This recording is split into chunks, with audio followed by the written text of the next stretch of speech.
Welcome back.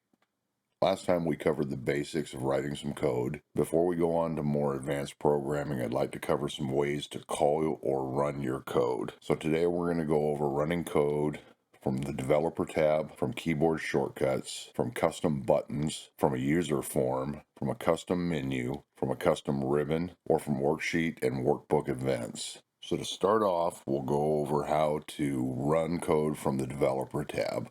If you don't see the developer tab, go back and watch this video and it'll cover how to get the developer tab up there. So I'm going to click on the developer tab. I'm going to click on macros.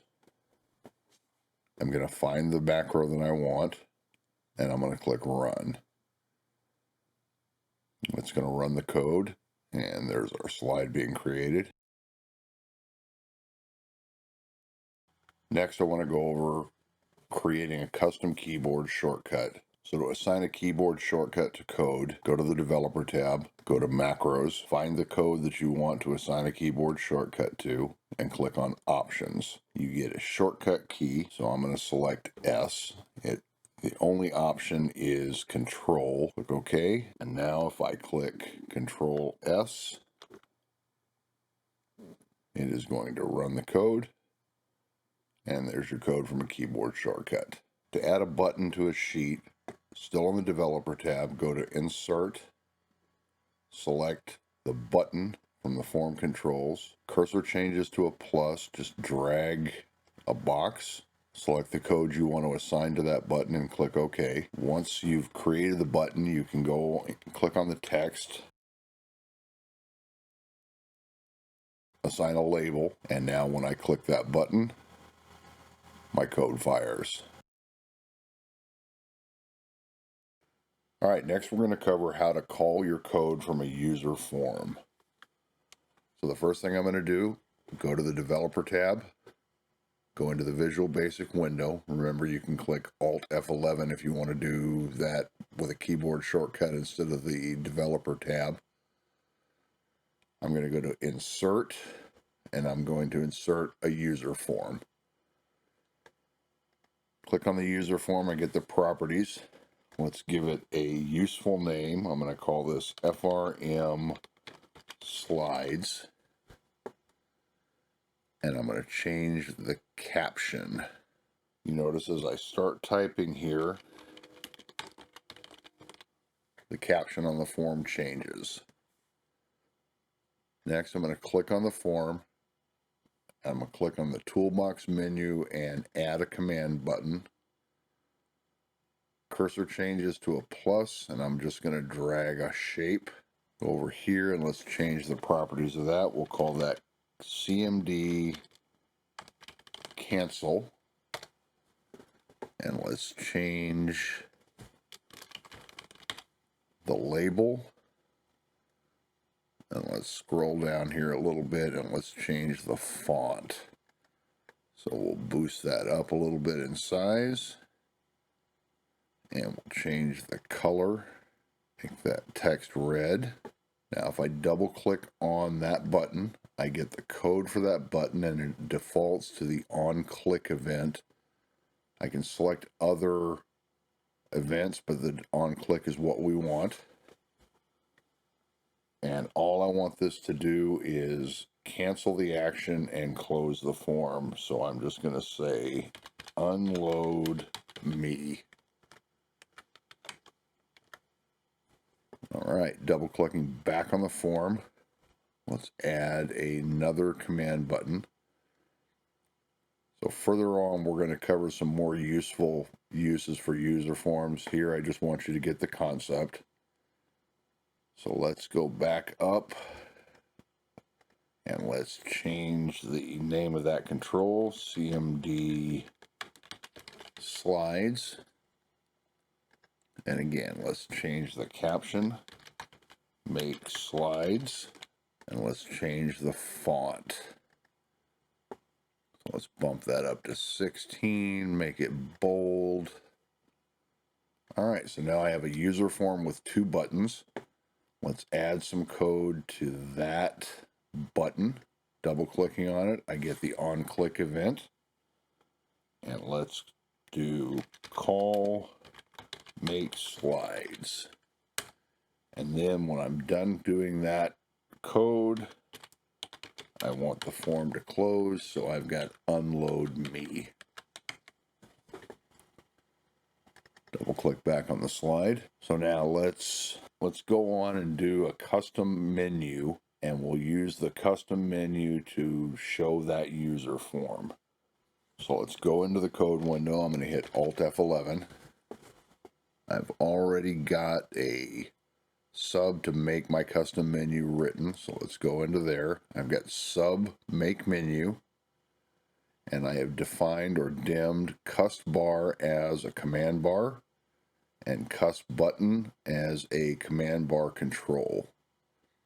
So the first thing I want to do is I want to loop through all the command bars and see if there is already a command bar named my menu, which is the name I chose for this. If there is, delete it, and then go on to the next. Next, I'm going to set cust bar, which I defined as a command bar, as application command bars add. The name is my menu. I want it on the top, and I want it to be a temporary bar, meaning once I close this Excel file, that menu goes away. Next, I'm going to make that command bar visible,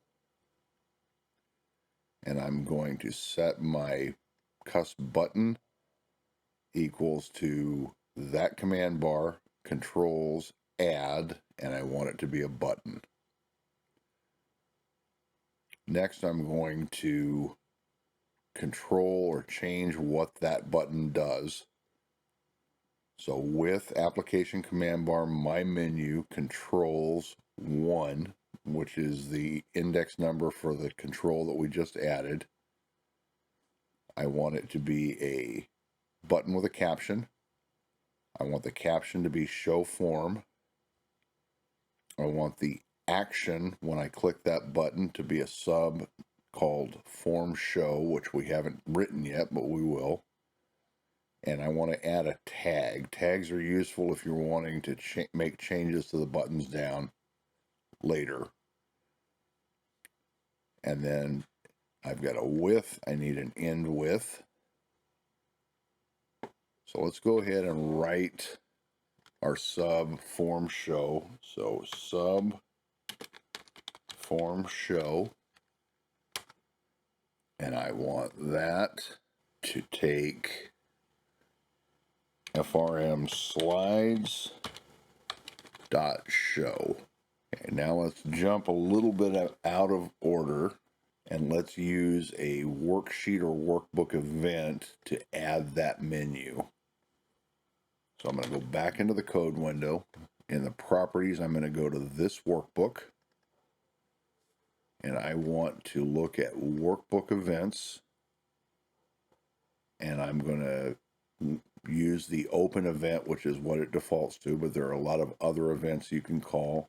So when this workbook opens, I want it to call make menu.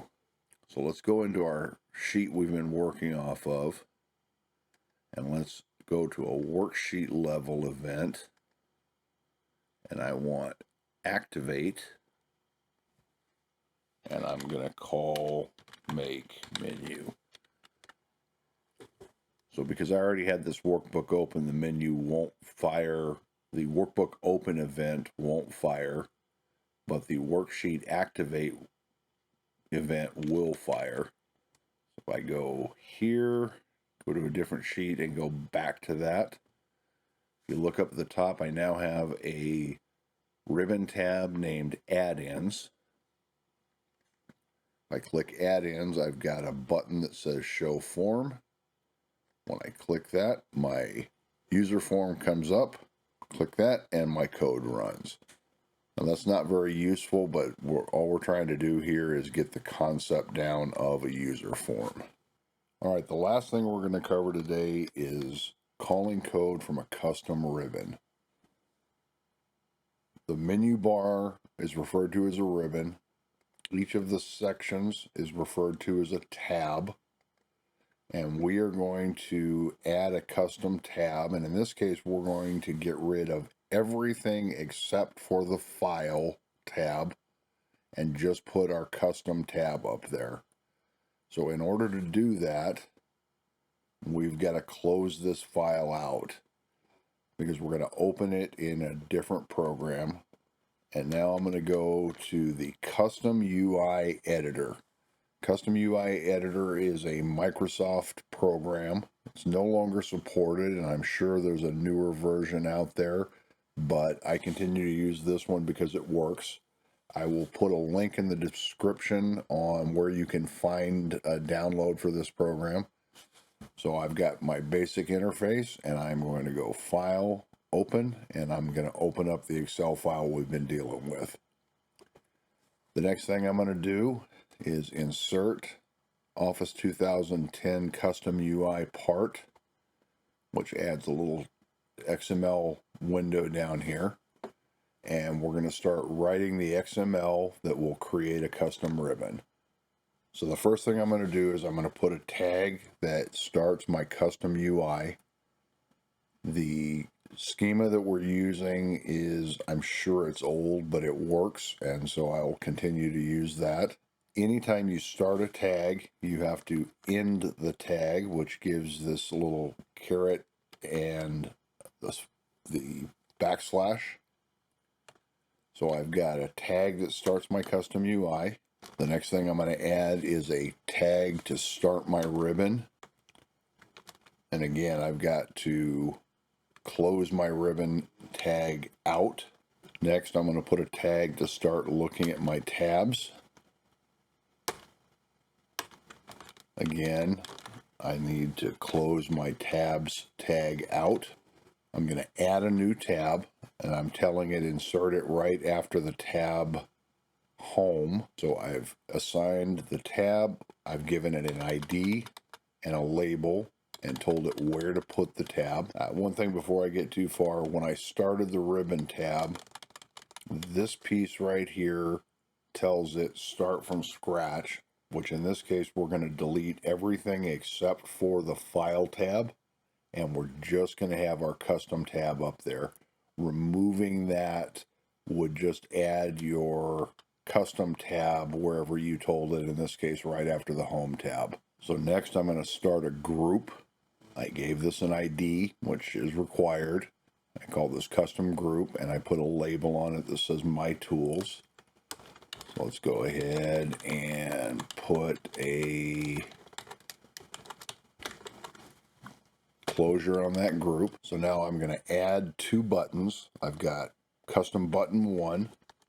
The label is going to say Create Slides. It's going to be a large button. And I've got an on action, which tells it the sub to call when I click that button. So I've got CB for Callback, Make Slides. And then I've got the image or the icon that I want on that button. I will also put a link in the description to a list of all of the different names. You have to know the name for the icon image that you're going to use. Now in this case, I closed out that button tab at the end of the line, which is also an effective way to do it. Put a separator in. Separator is just going to create a line between my two buttons. And I've got my second button, ID custom button 2. These have to be unique. My label is going to say show form. It's also going to be a large button. And my action is going to be CB or callback show form. I've got a different image on that button, and I've got my close tab. So that's everything I want in that group. So I'm going to add another group, call this custom group 2, and that's just going to have a label that says close because I'm deleting all of the existing menus. I want to wait for them to be able to close this file out. So my new button, custom button close, says close file on it. It's a large button, and my callback is CB close. And then there's my image. Again, I'll put a list in the description. So that is my XML code for creating a custom ribbon. If I click this little validate button, it's going to tell me whether or not my XML is formed correctly. So it says it is. I'm going to go ahead and change something just so you can see what'll happen. So because I took that close tab out, it gave me this is not valid and expected an end of file, and gives me the line and position where my error is. Not very helpful, but at least you know if you're right. One of the things you're going to want to do once you've got your XML created is you're going to want to generate callbacks. So let's go ahead and click the generate callbacks button, and I'm just going to copy that.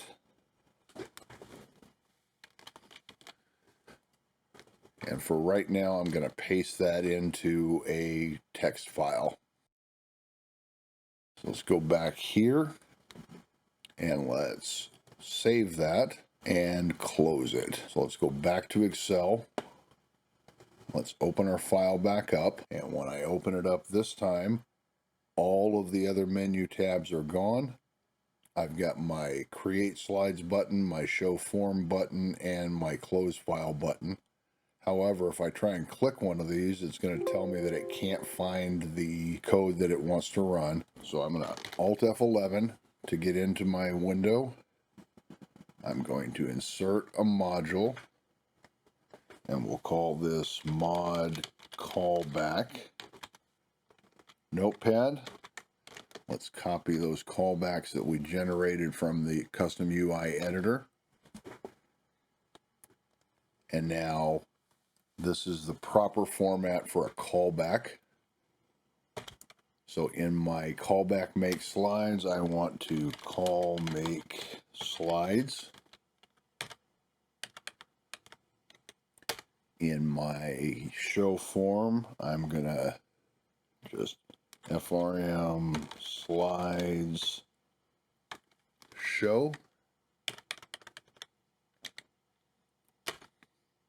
And in my callback for close, I'm going to do active workbook close. Now, because I don't have a save button on my ribbon, I'm going to go ahead and save this here. Close that. And now if I were to click my custom ribbons, there, my code fires and my slides build. My user form shows up. And my file closes. Now, while I've got that closed, I'm going to go back to the CustomUI editor. I'm going to open that file back up. And I'm going to take this start from scratch part out of the tag and save that. I'm going to close that file, go back to Excel and open it back up. And now you can see what it's going to look like. In this case, I told it to add my custom tab directly after the home tab. Creating a custom ribbon could be an entire series of videos. There is so much that you can do. Disabling buttons depending on what sheet you're on. There's just a ton of stuff that you can do with this. But it is very useful if you have something that you want users to be limited on what they can actually do with a workbook. Thank you for watching. So we've gone over several different ways of calling or running your code. As we continue on in this series, we'll get into more and more advanced concepts and advanced methods, but right now we're building the foundation, and I hope you enjoyed it. Hope you learned something. If you did, a thumbs up would be appreciated, and if you feel like I've earned it, a subscription would be appreciated. Thank you, and we'll see you next time on VBA Made Easy.